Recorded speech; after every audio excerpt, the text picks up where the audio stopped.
Too many businesses are losing money on their second highest fixed expense. It doesn't have to be this way. At Riata Commercial Realty, we only represent occupiers. So we are 100% on your side as we negotiate your commercial space, whether for lease or purchase. Landlords have representation. Do you? I'm asking you, Billy Bob, do you have representation? I didn't realize that was my cue. I am the representation. There we go. And in today's episode, we're going to talk about when you need to begin your renewal or relocation process. I was showing space to a long-term client of ours this week, and it was interesting because we've been talking on and off with him for probably, 8 months already. His lease comes up 9/1, and I figured he'd renew in place, and he really wants out of there. So we had started looking, and it's probably going to be just in the nick of time, even though we started like 8 months ago. There were internal conversations he needed to have with people in his company. He wanted to look at the market. I showed him quite a few things on paper, and then we actually toured yesterday. And because of all that preemptory work, he knew right away when we walked in which one he wanted. And I sent an RFP out last night. And hopefully with the tenant improvements we have in mind, it'll get done. He'll be in time. So that begs the question, what is the magical time frame for telling a client need to get after your renewal and or relo? I think the answer is the amount of time you end up needing. Well, and that's why we listen to Confessions of a Recovering Landlord podcast. Thank you for your time today. It was a short one today. Yeah, I mean, it is interesting because when COVID hit, we had a deal teed up about ready to go, and we put the deal on ice, obviously because of COVID, like everybody did. We didn't really have a clue what that meant. And so a year later, we went back to the same building and said, all right, we're ready to go ahead and do the deal. And we had a year left on the lease. And it turned out to not be enough time. Right. And now the reality is it depends on the kind of deal you do, right? So there's a lot of different kinds of deals. You can have a deal where you're just going to renew in place. You have another deal where you're going to relocate to a new office building for lease or a warehouse. You could relocate to another building to buy. You can be extending your lease in place, but then expanding or relocating within the building. So, there's a lot of different ways to make this thing happen. And the amount of time you need varies. I think the longest deal that I've ever done took me 3 years from the time we started. Now, that one was unusual because it was a very specific kind of use. It was for a studio to film, corporate videos and TV shows and that kind of stuff. And they did not have a gun to their head. They owned the building they were Correct. in. They were outgrowing it. So that was the impetus, but they didn't have a deadline of you got to be out or you're in holdover. Yeah, there was no expiration date on a lease that was staring us in the face. So that one was just a matter of how long it took to find the right thing. But, we couldn't be close to railroad tracks because of the noise. We couldn't be close to the highway because of the vibration of trucks that could translate to noise inside the studio. I mean, there were all these things. We couldn't be close to an adjacent use that created a lot of noise. So it just took a long time. So the question really is how long should it take? Well, I would say let's take a look at a few things. So if there was a situation a few years ago where a client of ours who was a CFO, fractional CFO, was asking me about a client of his that had 18 months left on their lease. And he said, hey, how should I talk to this client about how long it should take them? And so with 18 months left on the lease, I gave him a list of things to consider. So the first thing I said was, these are reasons why they might want to delay addressing the lease now.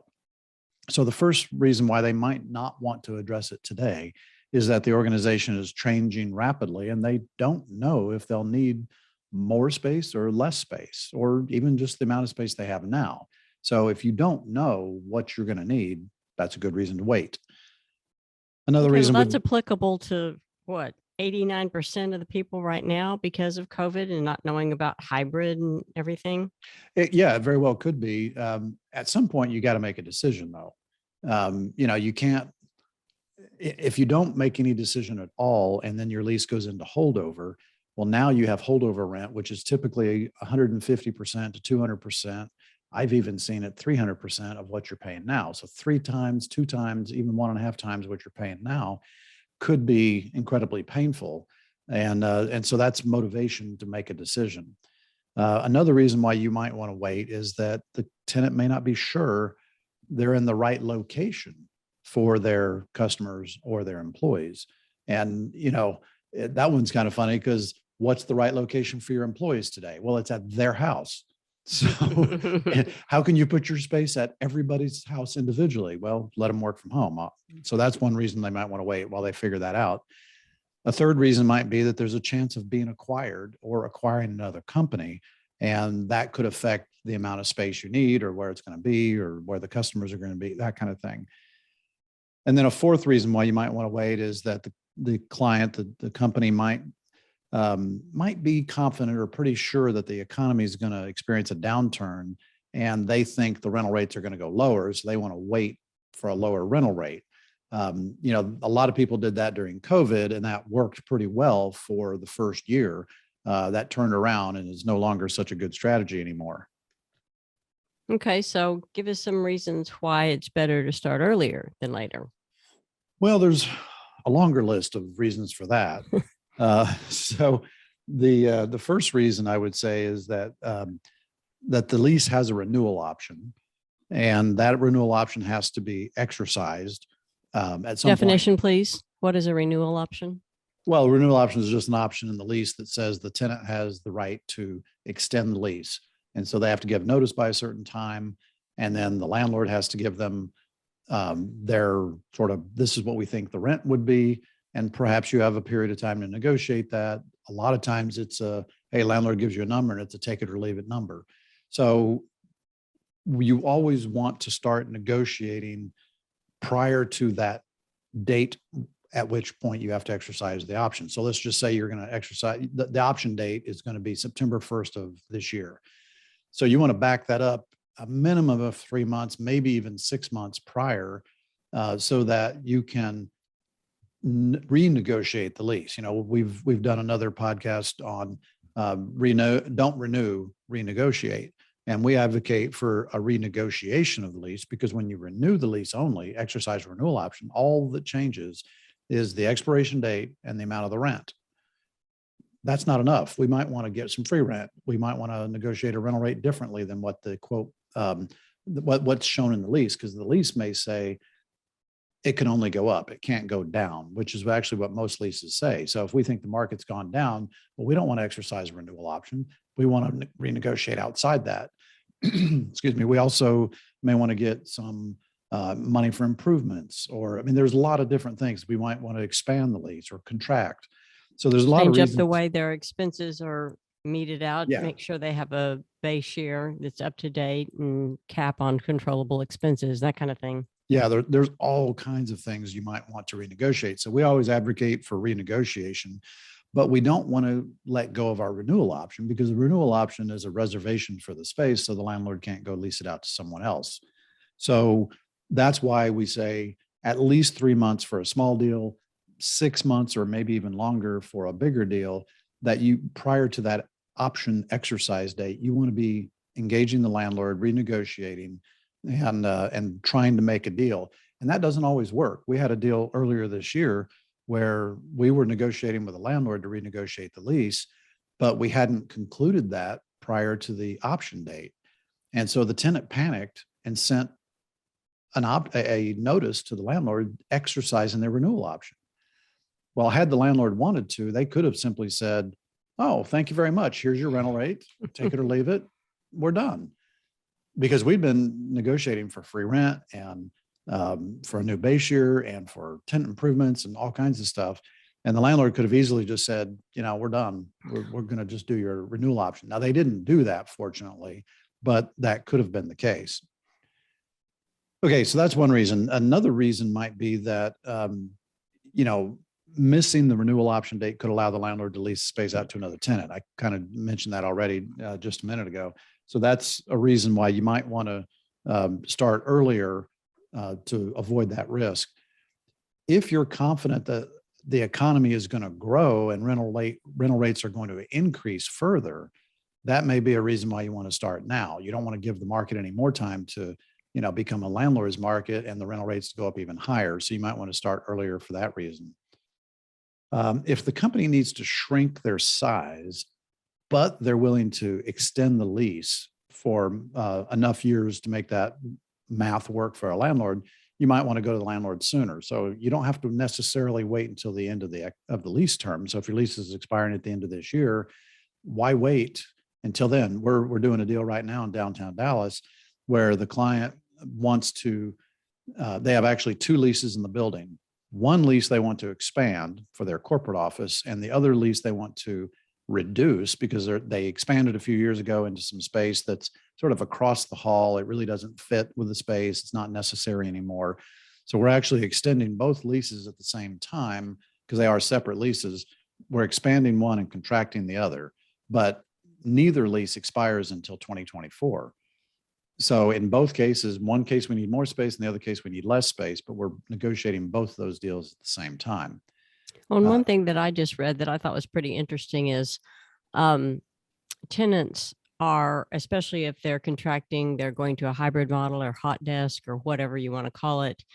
They're, especially like if they're in a B or C class building at say 20,000 square feet, they'll now up to a class A building because they only need 10,000 square feet. Right. And so they're paying about the same total outlay of money because the price for the class A per square foot is obviously going to be higher, but they think they can attract a better employee base by being in that class A building with all the amenities they offer. And Well, I just thought that was interesting. So in the reduction, there may be a chance for you to upgrade, move up the pay scale. Yeah, although in that situation, typically they're moving to a new building, and therefore it has to be done, when the lease expires, not early necessarily, unless the landlord has another building that they're willing to move the tenant to. We're doing an industrial deal right now where the landlord has several other buildings, and so they said, "Look, we don't really care. It's all occupancy to us in our portfolio, so we'll let you out of your lease on that one, and we'll move you to this other building, and everybody's happy." So another reason why a tenant might want to start early is that they want to explore buying a building instead of just assuming that they can continue leasing. So we had this situation a few years ago where the client said, "Hey, I want to buy a building," and so we started 2 years in advance, 2.5 years in advance, and we put a building under contract, and we went through the whole process. And at the end of the day, we dropped the contract because the seller had not been fully transparent and,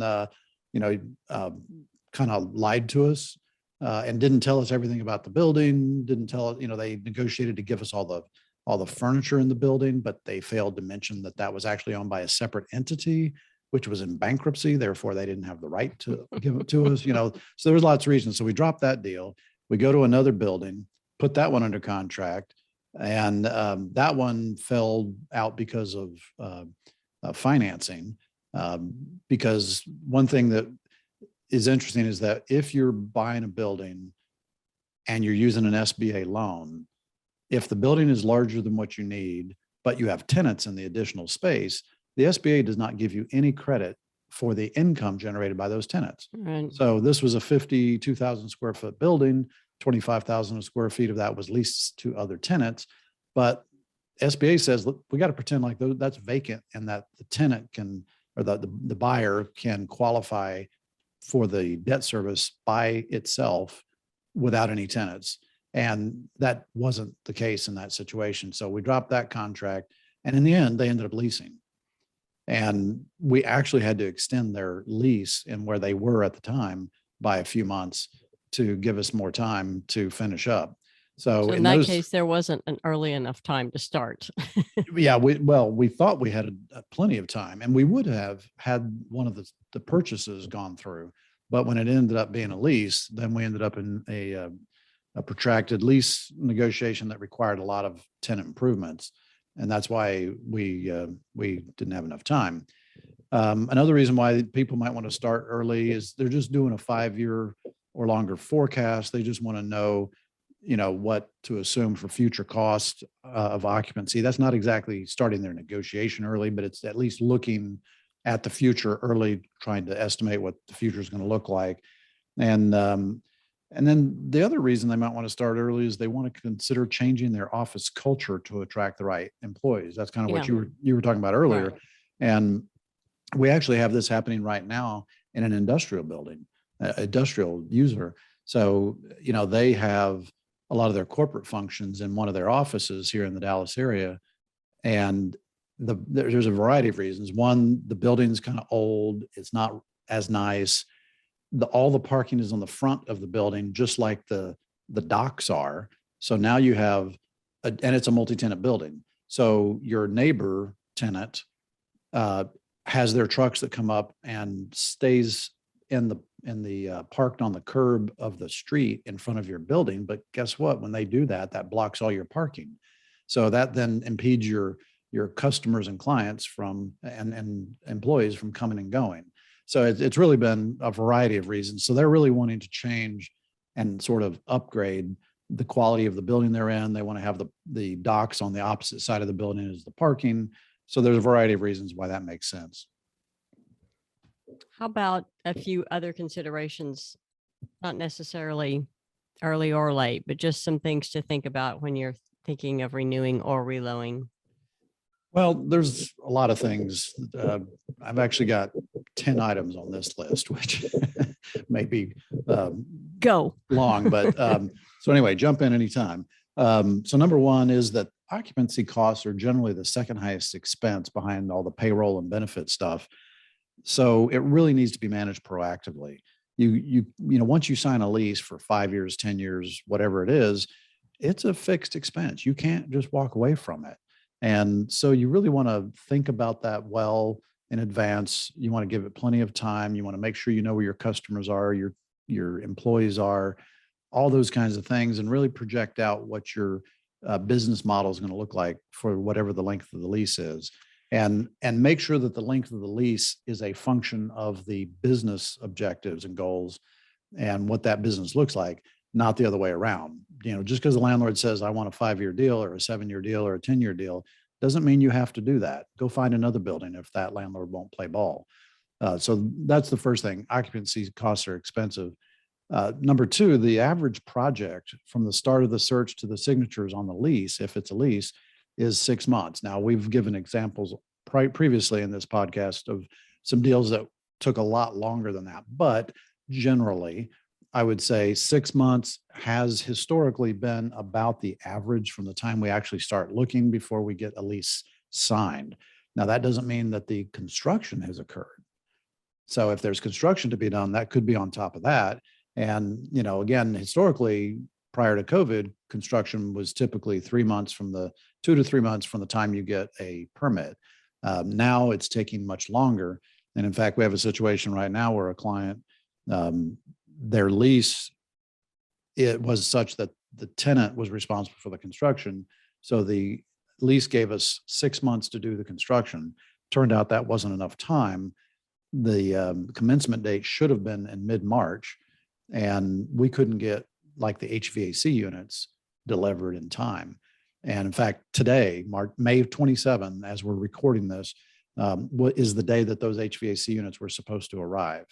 So we went to the landlord and asked for the commencement date to be delayed because of that delay in materials. So we didn't ever use the word force majeure in that conversation with the landlord, but it's a sophisticated landlord. He knew that if he refused to extend the lease, or the commencement, I should say, we would have then used the force majeure argument and probably would have won. So force majeure works when you're talking about the timeline of a construction project. It doesn't work once you're in a lease 2 or 3 years down the road and you're saying, hey, I don't want to pay the rent. Force majeure doesn't apply to that, as COVID unfortunately showed us. A third thing to consider is that if a tenant decides that they're better off relocating and the new location requires interior construction, we need to add several months. And so I kind of got ahead of myself there, but It used to be 2 to 3 months. Now we're talking, 4 to 6 months that's for interior construction. If you're having to build a building from ground up, well, that could be a whole lot more. If a client is thinking about buying land and building, then we want to start 2 or 3 years in advance. And we actually have a client saying they want to do that right now. So we've actually started a search for land in case they decide that's the route they want to go. Typically, we discourage that. We try to get clients to buy existing buildings instead of doing a build-to-suit. But there's so little for sale right now. And when we do find something for sale, there's 20 people lining up trying to buy it. So that makes it a bit difficult. The fourth item on other consideration is that, when I work with landlords for 20 years, I found as the asset manager on behalf of the landlord, I could get a 10 to 20% better deal for the landlord if the tenant wasn't represented by a tenant rep broker when they go to renew their lease. So if a tenant goes to the landlord and says, "Hey, I want to stay in the building. What's the rental rate?" Well, the tenant is not in the business of real estate. They don't really understand what all can be negotiated at that point. So this gets back to the conversation we were having earlier about renew versus renegotiate. If they're represented by a good quality tenant rep broker, then we're going to go and say, "Hey, how about free rent? How about a lower rent than what the renewal option says? How about construction allowances and who knows what else?" So 10 to 20% may not sound like a lot, but if you think about it, if the tenant is paying, let's say, $35 a foot right now, 20% is $7.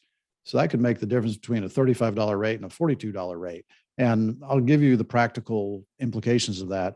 If a tenant is paying, and I actually had this happen in 1996, a building that I used to manage as the asset manager, we were getting $16 to $18 a square foot for that building. Within less than 12 months, we were quoting $24 a foot. Well, if a tenant had signed a lease at $24 a foot, and then 3 years later in 2001, they came, actually a 5-year lease. And then 2001, they came back and said, "Hey, we want to extend our lease now." And they're going directly without a broker. Well, the market had fallen because of the tech bust of 2000 and 2001. So the rental rates on that building had gone down to 1920 again. So if a tenant came along and said, "Hey, I want to renew," the landlord did say, "Oh, good news. We're going to leave your rent right where it was." So for another 5 years, you've been paying $25 for 5 years. We're going to just leave you at that same rate for another 5 years. And the tenant's none the wiser. They're thinking, "Oh man, this is fantastic. I'm paying the same amount I was paying for the last 5 years," when in fact they should be paying several dollars a foot less. Well, happy until they go down the hall at the water cooler and meet another tenant who did have representation and got a much better deal. Although I will say in that situation, I find that when a lot of tenants talk to their neighbors and they start exchanging how much they got, they don't typically do that accurately. Right. I find that the tenants don't realize, "Oh, well, wait a minute, that was a triple net deal and I was on a full service deal." Mhm. And They that only deal, quote the rental rate per square foot. They don't know base year cap on controllables, all that kind of construction thing. costs, the length of the lease. There's a lot of other factors. So no two deals are the same. Okay, the number 5 on this list of other consideration is that the knowledge I gained from working with landlords for 20 years is used exclusively for tenants now, for the clients that occupy space. So we don't represent landlords. In fact, I got a text yesterday from a friend of mine who's in commercial real estate, and he's a member of one of the organizations that I'm in. And he asked me, "Hey, do you list buildings for lease for landlords?" And I said, "No, I'm sorry, I don't. I appreciate you thinking of me." He was going to refer a prospective building for us to list for lease. And I just said, "No, I'm sorry, we don't do that." So that's a real benefit. And whether it's us or somebody else, we always encourage companies to only work with not just exclusively tenant rep individuals, but the entire company. because you It's don't want kind to of have like the criminal that now goes to work for the FBI. well, and You're a former criminal. it's like our at least former, but it's like the podcast we did a couple of weeks ago about the JLL deal in Washington D.C., where they represented both the landlord and the tenant, and that got sideways. And actually, it was the last episode, number 85, and so that ended up in litigation. So don't work with a company that tries to represent all sides. If they say we're a full service company and they make that sound good, it's not good for you as the user or as the landlord, honestly. All right, point number 6 on other considerations, the rental rate already includes a fee for the tenant's agent. So the landlord has already built that into their rental rate, just like all their other costs, the cost for their agent to lease the building. But So the landlord told me that if I renewed directly with him, he'd cut me a good deal. Oh, sure. He'll tell you that. We had a client a few years ago where she actually showed me the proposal from the landlord, from the leasing agent. And it said, if you don't use a tenant rep, we'll pay you the commission, tenant. And I said, hey, that's fantastic. That's incredibly unusual. In fact, that's the only time I've ever seen that. And so I told the tenant, I said, if you want to do that, be my guest. And you know what? I think back then the rental rate on her building that was offered to her by the landlord was $24.50. So net of a 4.5% commission was whatever. I'd have to do the math.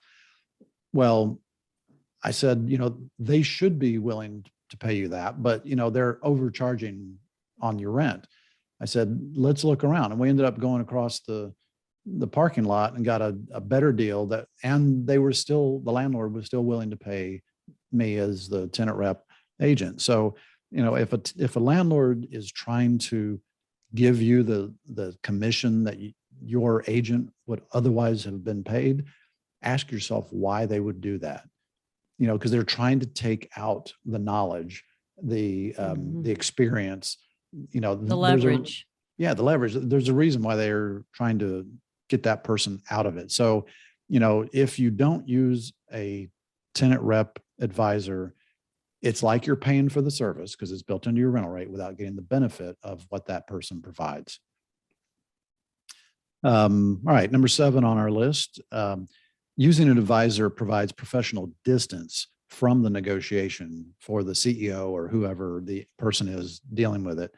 And what I mean by that is that whenever you are the principal negotiating something, a lot of times people will say, well, all right, let's talk about the rental rate. So you talk about that and agree on that. Well, then you talk about the tenant improvement allowance and you agree on that. And then you talk about the options and you start negotiating sequentially all the issues instead of doing it collectively.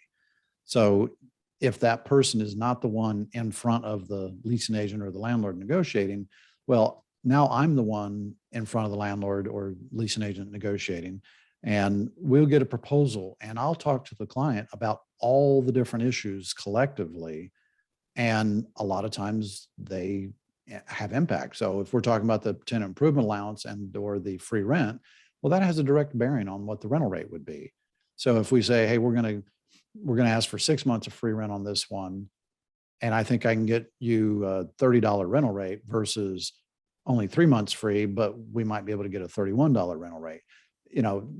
All those things are related because at the end of the day, the face rate of the lease is what drives value to the landlord, but they also have constraints that they can't spend more than a certain amount of money for improvements or for free rent. They may have to go back and ask their lender for approval if they exceed any of those things. So it's really important for the tenant to have a professional distance from that negotiation so that they can negotiate collectively and not sequentially.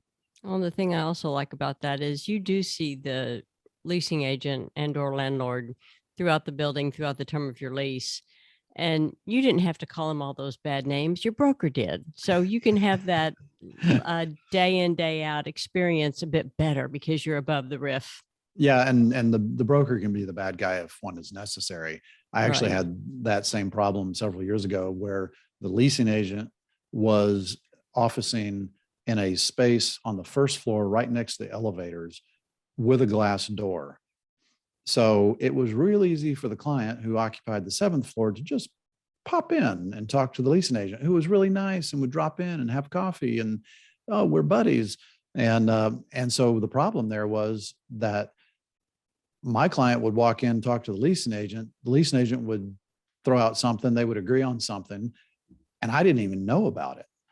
And so now all of a sudden, I'm trying to negotiate something for the client, but he's already had some Giving other away the conversation. farm. And it was a nightmare. So I always tell clients, if you've had any conversations with the landlord up to this point, as soon as you hire me, you never talk to the landlord again about the Stop negotiation. it. If you want to talk about, the air conditioning isn't working right, or you didn't clean my space right last night, whatever, be my guest. But if there's any conversation about the lease negotiation, just say, I'm sorry, you need to talk to Bob about that. I'm not going to be directly involved in that. Talk to Bob. All right. So number 8, the tenant rep advisor negotiates many, many leases a year, and is an expert on industry trends and the terms and practices that are normal in the industry. And that knowledge is used on behalf of the tenant and levels the playing field, because you know what? The landlord probably does hundreds, if not thousands of leases a year. So the tenant is in a situation where they may negotiate one lease every 5 years if they're a one location tenant. And even if they're a 50 location tenant, all right, so they negotiate, if on an average, if they have 5-year leases, they negotiate 10 leases a year. That's way better than most companies, but that's still nothing compared to what the landlord does, or as many as the advisor probably does. So you want to make sure you're getting the benefit of the knowledge that the tenant rep has, and that you're leveling that playing field in the negotiations with the landlord, because knowledge is power. And you want to make sure that that knowledge is being used for your benefit. So allow your advisor to use his or her knowledge for your benefit. Especially number 9, if that advisor is a fiduciary. Now, the advisor is supposed to be a fiduciary all the time. And that's Definition, please. Basically, a fiduciary is somebody who puts the client's interest above his or her own interest. So, for example, if I know I'm going to make $1,000 on one deal and $15,000 on another deal, true story, this actually happened to me several years ago.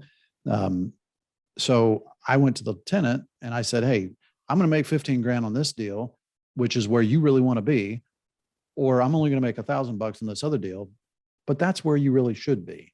And here's all the reasons why I think you should be in that other deal.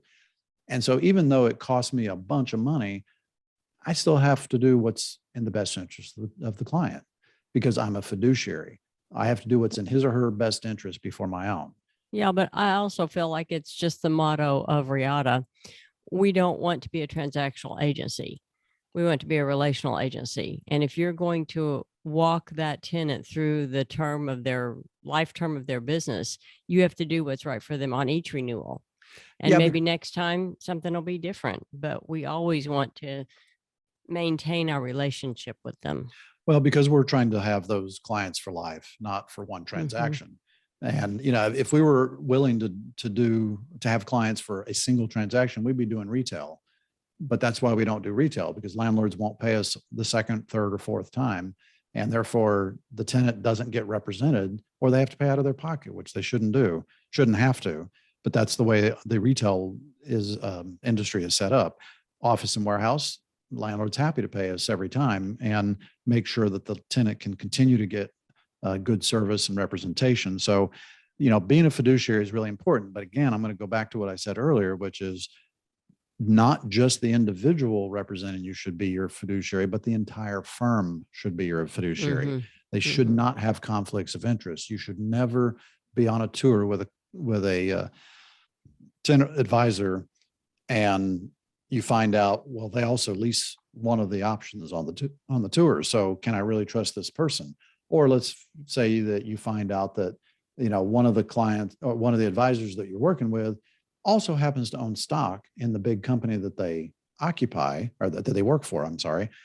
And so now all of a sudden, they have a vested interest if they take you to a building where their company is also representing the landlord. So now they own stock and they get a benefit by the fact that they own that stock if they put the tenant in that building owned by their or owned and or leased by their company versus another one that is not owned or leased by their company. So that's a conflict of interest by itself. So we think loyalty and fiduciary are absolutely critical. And so we will walk away from a deal before we put our clients in the situation where they have to question our integrity. And then number 10, the last one on my list anyway, is that the advisor saves the company, the client, the CEO, whoever the person is handling this, a lot of time that they would otherwise have to invest. I was talking to a client recently, and he said, "Yeah, I sent my guy around the neighborhood, and he started calling on all these signs to see what space was available." And he says, "I can't believe I did that."